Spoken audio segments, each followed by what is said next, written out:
So as I was saying, my wife and I were visiting a friend of ours in Sicily one day, and my wife noticed that she had a pot sitting on the stove, and that was for the pasta, the wonderful, wonderful meals that she made. Her name was Zia Pina.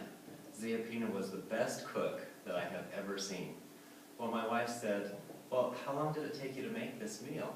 And Zia Pina said, "Oh, not very long, only 5 or 6 hours." Now, this is typical of the Italian culture of food and how much they put into their food preparation. And believe me, it is worth it. Now, they also have frequent shopping in Italy. It's not like in the United States, where we go to the grocery store and maybe stock up for a week or two and put it in the freezer or in the fridge. They have very small refrigerators in Italy, and basically they're going shopping for every day. And sometimes they'll even go shopping for each meal. One of the things that I love about Italy is the open markets. And this is an example of an open market where you can go and find fresh fish. They have a lot of fishermen in the area, and the fish comes in each morning very fresh. So it's fun to go to these open markets and see what they have and get it early in the morning. They also have open markets with fruits and vegetables, and it's a good time not only to see the wares that they have and the vegetables and the fruits, but also to see how the people interact with each other.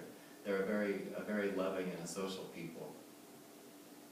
Here's an example of one of the stores that would be just out front on the streets. Another thing you might notice in this picture is how they park their cars. It's always very interesting to me how they get along in their cars. As a side note, when you're driving in Italy, if you haven't had experience on the speedway, then don't even attempt it. It's a very interesting and fun experience. But Italians use their horns much more than they use their brakes, so beware. This is an example of some of the wonderful breads and things that you can buy in a pasticceria or a pastry shop, a bread shop. This is just one of the counters that you see here. Always made fresh and always very good.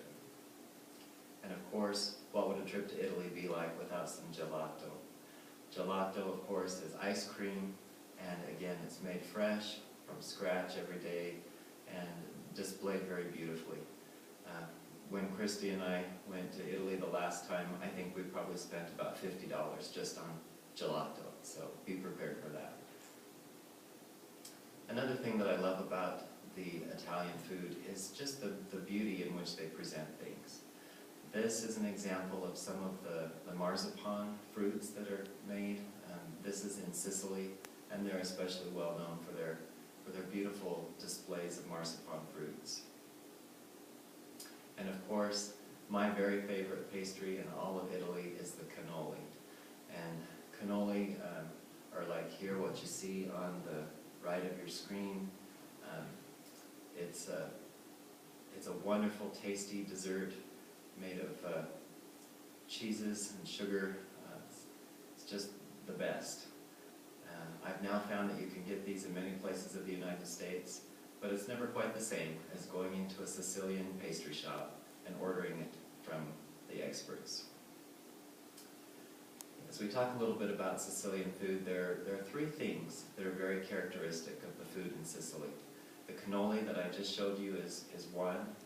Blood oranges is another that we don't, I haven't seen them in the United States very much. Maybe there are parts of the country where you've seen them. But blood oranges are a very dark red orange, very sweet and wonderful.